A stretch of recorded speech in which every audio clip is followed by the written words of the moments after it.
Sa takon rekomandimit numër 3 të raportit të BE-s dhe që konsiston në luftën kundër krimit të organizuar dhe bashkëpunimit të ndërkombëtar, dua të them se gjatë vitit 2024, SPAK forcoi bashkëpunimin operacional me Europol, Eurojust, Interpol dhe agjencitë partnere të vendeve të BE-s e SBA.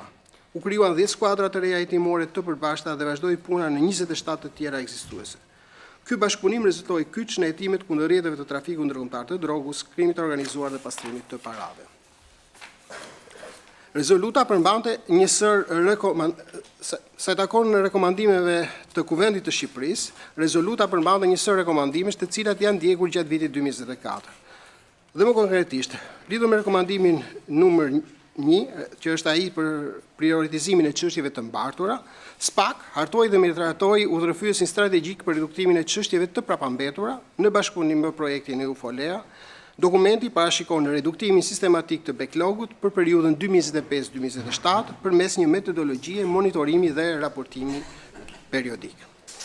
Sa takon rekomandimit numër 2, që ka të bëjë me hetimet financiare paralele, dua të them se zbatimi i hetimeve financiare u forcua me miratimin e udhëzimit të përgjithshëm në nëntor të vitit 2024, i cili unifikon standardet e punës për prokurorët, Byron Kombëtar të Hetimit dhe sektorin e hetimit financiar. Sa takon standardizimit të ndjekjes penale, një rekomandim tjetër ky i Kuvendit, dua të them se SPAK ka marrë gjitha masat për siguruar aplikimin e standardeve uniforme dhe garancive më të larta gjatë procesit të hetimeve paraprake, duke ndjekur së pari parimin e lishmërisë dhe proporcionalitetit. Politika e masave të sigurimit është zbatuar proporcionalisht. Vetëm 9.7% të paraburgosurve në Shqipëri janë persona në hetim nga SPAK, duke shmangur abuzimin me masat më të rënda të sigurisë.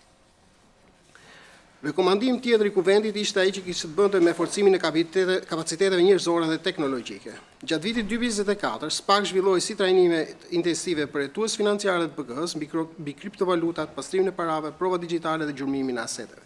Këto u realizuan me partnerë ndërkombëtar, Agjencinë e Inteligjencës Financiare dhe Shkollën e Magjistraturës.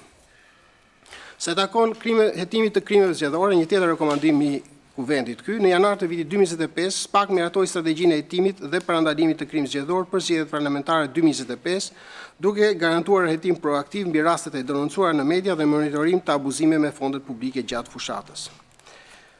Një rekomandim tjetër ishte ai që kishte të bënte me rritjen e hetimeve me interes publik. Institucioni ka intensifikuar procedimet e nisura e denoncimet publike. Gjatë vitit 2024 janë trajtuar 108 kërkesa për informacion me publikun dhe janë iniciuar hetime mbi çështje me ndjeshmëri të lartë. Sa takon plotësimit të vakancave, Prokuria e Posaçme dhe Byroja Kombëtare e Hetimit vijuan punën për plotësimin e strukturave dhe Prokuria e Posaçme në fund të vitit 2024 numëronte 114 punonjës, ndërsa BK ishte në proces rekrutimi për 102 pozicione vakante. Procesi për përzgjedhjen e drejtorit të BK-s është në fazë përmbyllëse. Sa takon miratimit të akteve nënligjore, gjatë vitit 2024 SPAK ka miratuar akte themelore të funksionimit strategjik, si Plani strategjik 2024-2027, strategjinë e burimeve njerëzore, strategjinë e etikut dhe sigurisë kibernetike, strategjinë e komunikimit me median dhe rregulloret e sinjalizimit dhe bashkëpunimit jurisdiksional ndërkombëtar. Një rekomandim tjetër i Kuvendit ishte sistemi i menaxhimit të çështjeve. Gjatë vitit 2024, SPAK pilotoi sistemin elektronik të menaxhimit të çështjeve dhe deri në fund të vitit u testuan modulet kryesore dhe implementimi i plot. Parashikohet brenda vitit 2025. Mund të them se që nga janari i vitit 2025 ka filluar nga funksionimi në masën 80% të tij sistemi i menaxhimit të çështjeve. Jemi në proces gjithashtu pune me qëllim plotësimin edhe disa moduleve shtesë me qëllim bërjen funksional 100% të këtij sistemi të menaxhimit të çështjeve i cili financohet nga Bashkimi Evropian. Lidhur me rekomandimin numër 10 dhe që është ai që i dedikohet raportimit për integrimin në Bashkimin Evropian, SPAK ka përmbushur të gjitha detyrimet e raportimit në kuadër të kapitujve 23 dhe 24 të BE-s, duke kontribuar në raportet e progresit, analizat statistikore dhe strategjitë kombëtare kundër krimit të organizuar, terrorizmit, korrupsionit, pastrimit të parave dhe të tjerë. Sa takon rekomandimeve prioritare të Këshillit të Ministrave, SPAK ka zbatuar me efektivitet këto rekomandime dhe më konkretisht. Po paraqes parajush një përmbledhje të zbatimit të rekomandimeve për luftën kundër, fillimisht për luftën kundër korrupsionit. Në kuadër të rekomandimit numër 1 është rritur ndjeshëm numri dhe cilësia e hetimeve për korrupsion, me 33 zyrtarë të lartë të proceduar dhe 19 çështje të dërguara në gjykatë, si dhe një rritje prej 8% të çështjeve nën hetim.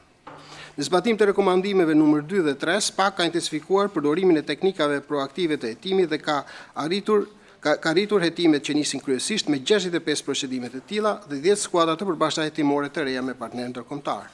Sa takon rekomandimet numër 4 dhe 5 janë përmbushur përmes forcimit të hetimeve financiare dhe rritjes së sekuestrimeve, konfiskimeve në vlerën 65.5 milionë euro. Ndërsa rekomandimi numër 6 është zbatuar përmes trajnimeve të specializuara mbi hetimet financiare dhe teknologjike në bashkëpunim me partnerë ndërkombëtar si Eurojust, Europol, Interpol, DEA, FBI, NCA e tjerë. Sa takon rekomandimet të Këshillit të Ministrave në luftën kundër krimit të organizuar, në zbatim të rekomandimit numër 1, krahasuar me vitin 2023, numri i çështjeve nën hetim për veprën penale të trafikimit të narkotikëve